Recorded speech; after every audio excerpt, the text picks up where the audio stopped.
Hey guys, welcome back to the channel the Alpha Banker and my name is Chirag Chopra. So guys, अपने आज के session में बात करेंगे इंग्लिश सेक्शन के एक बहुत इंपॉर्टेंट टॉपिक की, जिसका नाम है क्लोज टेस्ट। अब भाई, क्लोज टेस्ट की इंपॉर्टेंस आप इसी बात से समझ सकते हैं कि ये प्रीलिम्स में ही पूछा जाता है इंग्लिश सेक्शन में, और मेंस में भी पूछा जाता है। मतलब आपका प्रीलिम्स क्वालिफाई करने में और मेंस क्वालिफाई करने में क्लोज टेस्ट का एक बहुत बड़ा हाथ रहता है। और क्लोज टेस्ट सॉल्व करने की एक बहुत ब्यूटीफुल टेक्निक होती है, जिसको आज थॉरोली डिस्कस करेंगे। ठीक है, तो आओ डायरेक्टली अपना क्लोज टेस्ट देखते हैं। सो गाइस, क्लोज टेस्ट का मतलब होता है आपके सामने ऐसा एक पैराग्राफ आता है और पैराग्राफ के अंदर कुछ ब्लैंक्स होते हैं, ABCDEFG करके। अब ये ब्लैंक्स को हमको फिल करना होता है, मतलब it is just like fill in the blanks. But यहाँ एक सेंटेंस ना होते हुए पूरा पैराग्राफ होता है, और इस पैराग्राफ का एक मीनिंग निकालते हुए हमें स्पेसेस को फिल करना होता है। ठीक है, जैसे हमारे सामने ये एक पैराग्राफ है, अगर इसको रीड करें तो लिखा है the weaker sections of the rural population are mostly from the socially and economically backward and dash sections of the village community. So guys, इस सेंटेंस का हिंदी में मतलब क्या है? The weaker section of the rural population are mostly from the socially and economically backward and dash sections of the village community. मतलब जो हमारा गरीब तबका है, हमारी रूरल पॉपुलेशन का, हमारी गांव की पॉपुलेशन का, वो जनरली सोशली और इकोनॉमिकली बैकवर्ड सेक्शन से आता है, हमारी गांव की कम्युनिटी से। अब उसके आगे एक ये ब्लैंक है। अब हिंदी में पढ़ के हमें ये समझ आया कि इस ब्लैंक में भी कुछ इकोनॉमिकली बैकवर्ड या सोशली बैकवर्ड से रिलेटेड ही चीज आनी चाहिए। तो अगर हम इसके ऑप्शंस देखें तो गाइस, इसके ऑप्शंस है डिप्रेस्ड, डिफरेंट, रिच, प्रिविलेज और फॉरवर्ड। अब इनमें से आपको ये जज करना है कि इकोनॉमिकली बैकवर्ड या सोशली बैकवर्ड के सबसे क्लोजेस्ट कौन सी चीज है जो इस ब्लैंक को फिल कर सकती है। सो गाइस देखो, रिच तो नहीं हो सकता भाई, अमीर इंसान बैकवर्ड तो नहीं हो सकता, ऐसे ही प्रिविलेज भी नहीं हो सकता। प्रिविलेज मतलब जिसके पास बहुत पैसा है, जिसके पास बहुत जमीन जायदाद है, ऐसा इंसान इकोनॉमिकली बैकवर्ड नहीं हो सकता। ऐसे ही फॉरवर्ड भी नहीं हो सकता। अब हमारे पास बचा डिप्रेस्ड और डिफरेंट। अब भाई, डिफरेंट का मतलब होता है अलग। भाई अलग इस सेंटेंस में तो नहीं आएगा, तो हमारे पास मतलब बस एक ही ऑप्शन बचा, दैट इज ऑप्शन 1 डिप्रेस्ड। और इस ब्लैंक में डिप्रेस्ड बिल्कुल सही बैठता है। तो इस सेंटेंस को अगर फिर से पढ़ें, the weaker sections of the rural population are mostly from socially and economically backward and depressed sections of the village community. Depressed मतलब जिनको दबाया जाता है, यहाँ जो दबा हुआ दबका है हमारे रूरल पॉपुलेशन का, वो एक बहुत वीकर सेक्शन में आता है हमारी रूरल पॉपुलेशन के। तो ठीक है, मतलब ब्लैंक ए का आंसर हो गया ऑप्शन 1, दैट इज डिप्रेस्ड। अब आगे पढ़ते हैं। Because of their dash and financial difficulty, they are not readily dash to change their work habits and adopt modern technology. भाई सेंटेंस फिर से पढ़ो। Because of their dash and financial difficulty, मतलब यहाँ पे कुछ फाइनेंशियल डिफिकल्टी से related ही कुछ आना चाहिए। मतलब पैसा नहीं होता उनके पास, ये बोला जा रहा है यहाँ पे। तो ऑप्शंस पढ़ लेते हैं। भाई ऑप्शन 1 पढ़ते हैं, बिकॉज ऑफ देयर एबिलिटी, ये सही नहीं लग रहा। इसको पढ़ते हैं because of their dependence and financial difficulty, ये भी सही नहीं लग रहा। इसको पढ़ते हैं because of their number and financial difficulty, ये भी सही नहीं लग रहा। फिफ्थ ऑप्शन को पढ़ते हैं because of their majority and financial difficulty, भाई ये भी सही नहीं लग रहा। अब ऑप्शन 3 को एक बार रीड करो, because of their illiteracy and financial difficulty, भाई ये बन सकता है यहाँ पे इसका सही ऑप्शन। तो भाई इसका मतलब है कि रूरल पॉपुलेशन हमारी अनपढ़ भी है और उसके साथ साथ उनके पास पैसा भी नहीं है। तो मतलब इलिटरेसी वाला जो ऑप्शन है वो यहाँ सही बैठ रहा है। तो मतलब ब्लैंक पी का आंसर क्या हो गया? Option 3, that is illiteracy. ठीक है, अब आगे पढ़ो। They are not readily dash to change their work habits and adopt modern technology. अब भाई इसका हिंदी में मतलब निकालो कि भाई वो रेडी नहीं है अपनी किसी भी वर्क हैबिट को चेंज करने में या किसी भी मॉडर्न टेक्नोलॉजी को अडॉप्ट करने के लिए। तो ब्लैंक सी के ऑप्शंस देखते हैं। भाई ऑप्शन 1 है डिस्कार्डिंग, ऑप्शन 2 है feeling, option 3 bending, option 4 undertaking and option 5 willing. अब भाई इसका करेक्ट आंसर मुझे नीचे कमेंट सेक्शन में बताओ। वीडियो को पॉज करो, अच्छे से रीड करो, जल्दी से कमेंट सेक्शन में इसका आंसर पोस्ट कर दो।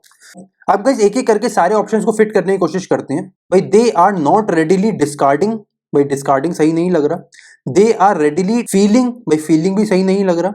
दे आर रेडीली बेंडिंग, भाई बेंडिंग भी सही नहीं लग रहा। भाई they are not readily undertaking, ये भी सही नहीं लग रहा।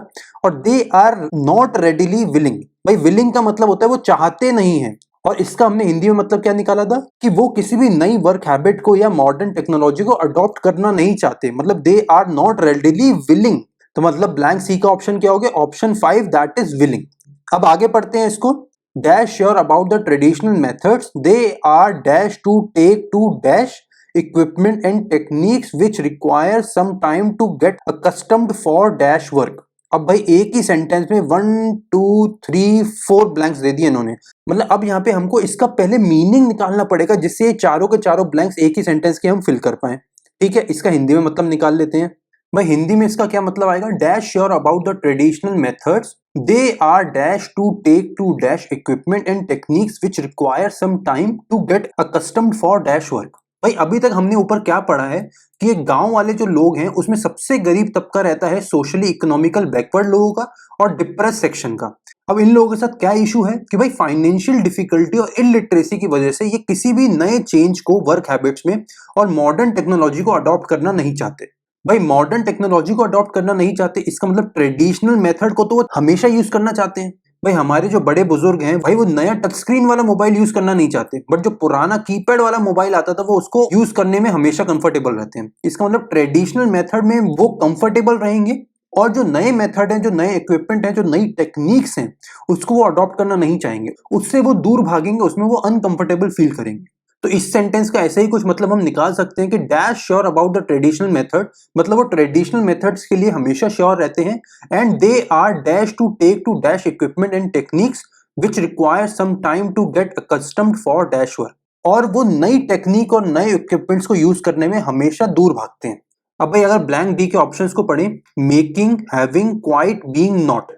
अब देखो not sure about the traditional method तो हो नहीं सकता बिकॉज वो ट्रेडिशनल मेथड को लेके ही सबसे ज्यादा श्योर होते हैं, मतलब नॉट नहीं होगा option. Being sure about the traditional method ये सूट नहीं कर रहा है इस सेंटेंस को।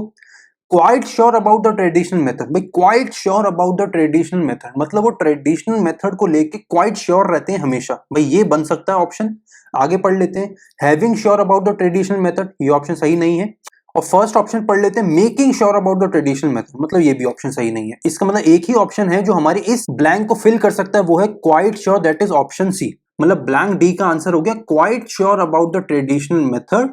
अब आगे रीड करते हैं, they are dash to take to dash equipment. अब भाई वो दूर भागते हैं नए इक्विपमेंट से।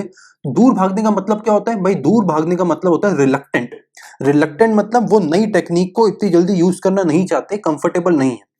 बाकी ऑप्शंस पढ़ते हैं, दे आर क्यूरियस। क्यूरियस मतलब एक जैसे बच्चा नए खिलौनों के लिए क्यूरियस होता है, तो क्या जो हमारे रूरल पॉपुलेशन है वो नई टेक्नोलॉजी को लेके क्यूरियस है? बिल्कुल भी नहीं है। ऐसे ही ऑप्शन 4 पढ़ो, प्रिपेयर्ड। भाई प्रिपेयर है कि वो नई टेक्नोलॉजी को लेके? बिल्कुल नहीं, हो तो दूर भागते हैं।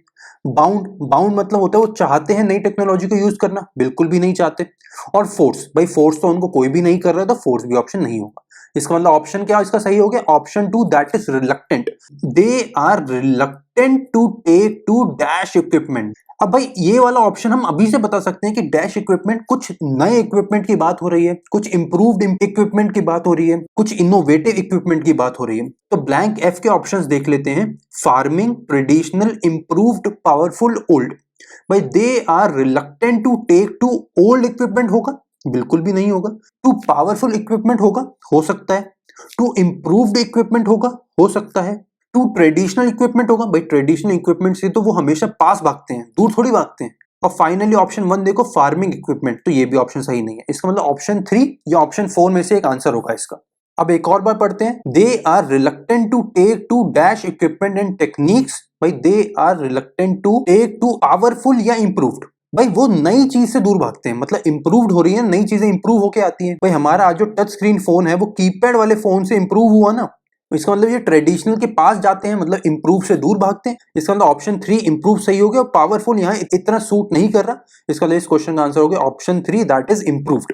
ठीक है, आगे पढ़ते हैं, which require some time to get accustomed for dash work. भाई देखो नया इंप्रूव्ड टेक्निक या नया इंप्रूव्ड इक्विपमेंट आया है, अब तो वो क्या करेगा। भाई कोई भी किसान जो पहले खुद से हल जोतता था भैंसों के साथ, बैलों के साथ, आज वो अगर ट्रैक्टर से जोतेगा तो वो कम टाइम में जोत देगा ना, मतलब टाइम कम लगेगा, एफिशिएंसी ज्यादा हो जाएगी। भाई नॉर्मल मैथ्स का कंसेप्ट है कि टाइम कम लगता है तो एफिशिएंसी ज्यादा है, वैसे ही एफिशिएंसी ज्यादा हो जाती है तो टाइम कम हो जाता है। तो अब इसके ऑप्शंस पढ़ते हैं, which require some time to get accustomed for routine work. भाई रूटीन तो नहीं है, बिकॉज अब टाइम कम लग रहा है, मतलब एफिशिएंसी हमारी बढ़ गई है। मोनोटोनस, मोनोटोनस वो काम होता है जो हम डेली करते हैं, बोरिंग काम, वैसा कोई काम नहीं है। अकस्टम फॉर एक्सेसिव वर्क, भाई ज्यादा काम की बात नहीं हो रही है यहाँ पे, एफिशिएंसी की बात हो रही है। वैसे ही नेक्स्ट पढ़ो, अकस्टम्ड फॉर वेस्टफुल वर्क, भाई वेस्ट काम नहीं है, अच्छा काम हो रहा है यहाँ पे तो। And accustomed for effective work, भाई इफेक्टिव बिल्कुल इस ऑप्शन को सूट कर रहा है। इफेक्टिव मतलब हमारी एफिशिएंसी इंक्रीज हो रही है और हम इफेक्टिवली और ज्यादा काम कर पा रहे हैं। इसका मतलब ब्लैंक जी का आंसर हो गया ऑप्शन 5, दैट इज इफेक्टिव। ठीक है, अब ब्लैंक एच की तरफ जाते हैं। After holding a number of group meetings with rural people dash to different vocations and spread over the entire country, we can safely say that persons in the village are not dash for training to improve upon their traditional and hereditary dash of working। भाई अगर हम इसका हिंदी में मतलब निकालें तो इसमें ये लिखा है after holding a number of group meetings with rural people. भाई रूरल लोगों के साथ, गांव वाले लोगों के साथ काफी सारी ग्रुप मीटिंग्स होने के बाद ये चीज समझ आई है कि गांव वाले लोग कोई भी ट्रेनिंग नहीं चाहते जिससे उनके ट्रेडिशनल या हेरिडिटरी मतलब उनके पीढ़ी दर पीढ़ी जो वो टेक्निक यूज कर रहे हैं उनको इंप्रूव करके उनकी काम की एफिशिएंसी बढ़े। भाई वो वही काम करना चाहते हैं जो बरसों से करते आ रहे हैं, उनको कोई भी चेंज मंजूर नहीं है। ठीक है, अब ये ऑप्शंस पढ़ते हैं। Accruing, helping, enabling, belonging, referring. अब इस सेंटेंस को जल्दी से एक बार फिर से पढ़ लो। After holding a number of group meetings with rural people dash to different vocations. भाई वोकेशन का मतलब होता है अलग अलग टाइप का काम। तो अलग अलग टाइप के कामों के लोगों से बात करके क्या समझ आया? भाई डैश टू डिफरेंट वोकेशंस का मतलब यहाँ पे या तो आएगा रिलेटेड टू डिफरेंट वोकेशंस या बिलोंगिंग टू डिफरेंट वोकेशंस। तो भाई ऑप्शन में पढ़ लो। भाई ऑप्शन 4 दिया ही है हमको डायरेक्टली बिलोंगिंग, तो ऑप्शन 4 मार्क करो, जल्दी से मूव कर जाओ नेक्स्ट क्वेश्चन पे। अब गाइस आई एम श्योर कि मेरी स्पीड ज्यादा तेज ना हो। अगर आपको स्पीड का कोई भी इशू है तो यहाँ वीडियो को पॉज करके नीचे कमेंट सेक्शन में बताइए and we will try our best कि अपनी नेक्स्ट वीडियो में स्पीड थोड़ी और कम कर सकें। Because guys according to me अपनी तरफ से मैं पूरी कोशिश कर रहा हूँ धीरे से धीरे चलने की, बट ये जो हमारे सामने क्लोज टेस्ट है ये मैं इजी टू मॉडरेट लेवल का लेके आया हूँ। सो आई थिंक कि स्पीड अभी तक हमारी ठीक है। स्टिल अगर आपको तेज लग रही है तो नीचे कमेंट सेक्शन में जरूर बताइएगा। ठीक है, belonging to different vocations and spread over the entire country, we can safely say that persons in the villages are not dash for training। अब भाई अभी हमने हिंदी में पढ़ा था तो क्या हमें मतलब आया था कि भाई वो तैयार ही नहीं है या वो एक्सेप्ट ही नहीं कर रहे हैं नई टेक्निक्स को। ठीक है, तो इसका मतलब ऑप्शंस पढ़ते हैं। तो भाई ऑप्शन 5 देखो अनविलिंग, तो भाई अनविलिंग सही नहीं है। अगर यहाँ पे विलिंग होता तो बिल्कुल सही होता, that they are not willing. भाई यहाँ पे ऑलरेडी नेगेटिव सेंस में चीज बात हो रही है तो नॉट अनविलिंग मतलब विलिंग हो गया, बट यहाँ पे विलिंग आना चाहिए था। ऑप्शन 4 एंटेगोनिस्ट, भाई एंटेगोनिस्ट का मतलब होता है एनिमी या ओपोनेंट, तो यहाँ पे उनका कोई भी ओपोनेंट नहीं है, कोई भी उनका प्रतिद्वंदी नहीं है यहाँ पे। ऑप्शन 3 पढ़ो इनडिफरेंट, इनडिफरेंट मतलब जिसको कोई फर्क नहीं पड़ता, तो ऐसा उनको तो फर्क पड़ रहा है, वो अनविलिंग है, वो लेना ही नहीं चाहते नई ट्रेनिंग। नॉट कैपेबल, भाई कैपेबल या इनकैपेबिलिटी तो बात ही नहीं हो रही है, वो चाहते ही नहीं है। और ऑप्शन 1 है ईगर, तो भाई ईगर बिल्कुल सही बैठ रहा है यहाँ पे, मतलब वो बिल्कुल भी क्यूरियस नहीं है, वो बिल्कुल भी मोटिवेटेड नहीं है उस टेक्निक को लेके, नई इंप्रूव इक्विपमेंट्स को लेके। तो इसका मतलब ब्लैंक आई में आ गया ऑप्शन 1 दैट इज ईगर। ठीक है, ब्लैंक जे पे जाते हैं। Persons in the villages are not eager for training to improve upon their traditional and hereditary dash of working. भाई हेरिडिटरी मेथड्स या टेक्निक्स या रूटीन्स, ऐसा कोई ऑप्शन ढूंढो। भाई पॉलिसीज नहीं होगा, आर्ट्स नहीं होगा, डिजायर्स नहीं होगा, भाई टेक्निक बिल्कुल हो सकता है। भाई दे आर रिलक्टेंट और they are not eager for training to improve their traditional and hereditary techniques of working, बिल्कुल सही बैठ रहा है यहाँ पे option 2 that is techniques. So guys I hope कि अभी तक आपको ये पूरा क्लोज टेस्ट समझ आया होगा। भाई हमने इसको रीड करते करते लगातार हिंदी में भी इसका ट्रांसलेशन करते हुए आगे बढ़े हैं। सो आई एम प्रीटी श्योर कि आपको इसमें अब कोई डाउट नहीं होंगे। स्टिल अगर कोई भी डाउट रहता है तो नीचे कमेंट सेक्शन में जाके हमसे पूछ सकते हो। ये सेम सेट और इसके आंसर्स मैं अपने टेलीग्राम चैनल पे भी डाल दूंगा, तो अगर अभी तक आपने हमारा टेलीग्राम चैनल ज्वाइन नहीं करा है तो उसका लिंक भी वीडियो के डिस्क्रिप्शन में ही अवेलेबल है। अभी जाइए, वीडियो को पॉज करिए और टेलीग्राम चैनल को भी ज्वाइन कर लीजिए। सो गाइज इसी के साथ मैं आपके लिए लेके आया हूँ एक होमवर्क सेट। गाइज ये अपनी नेक्स्ट क्लोज टेस्ट की क्लास का एक होमवर्क सेट है। अब आपको ये करना है, अपनी वीडियो को यहाँ पॉज करो, ये पूरा क्लोज टेस्ट आपके सामने है, इसको रीड करो, सारे के सारे ऑप्शंस आपके सामने हैं। मैं एक एक करके सारे ब्लैंक्स के आपको ऑप्शंस दिखाते जाऊंगा। हर पेज का स्क्रीनशॉट लेके रखिए और नीचे कमेंट सेक्शन में मुझे पूरे के पूरे क्लोज टेस्ट के 10 के 10 ऑप्शंस का सही आंसर दीजिए। ठीक है, अभी आपके स्क्रीन पे है ब्लैंक ए के ऑप्शंस, ये है ब्लैंक बी के ऑप्शंस, ये ब्लैंक सी के ऑप्शंस, ये है ब्लैंक डी के ऑप्शंस, ये है ब्लैंक ई के ऑप्शंस, ये है ब्लैंक एफ के ऑप्शंस, ये है ब्लैंक जी के ऑप्शंस, ये है ब्लैंक एच के ऑप्शंस, ये है ब्लैंक आई के ऑप्शंस और ये है ब्लैंक जे के ऑप्शंस। हर पेज पे अपनी वीडियो को पॉज करो और जल्दी से जाओ, अच्छे से रीड करो, नीचे कमेंट सेक्शन में मुझे सारे के सारे आंसर्स इसके पोस्ट करके बताओ। सो guys I am pretty sure कि आपको आज की वीडियो बहुत पसंद आई होगी। अगर पसंद आई है then do like and share the video with your friends. अगर इस चैनल पे नए हैं then do subscribe to the channel as well and also hit the bell icon, जिससे आपको मिल सकेगा द अल्फा बैंकर का हर वीडियो सबसे पहले।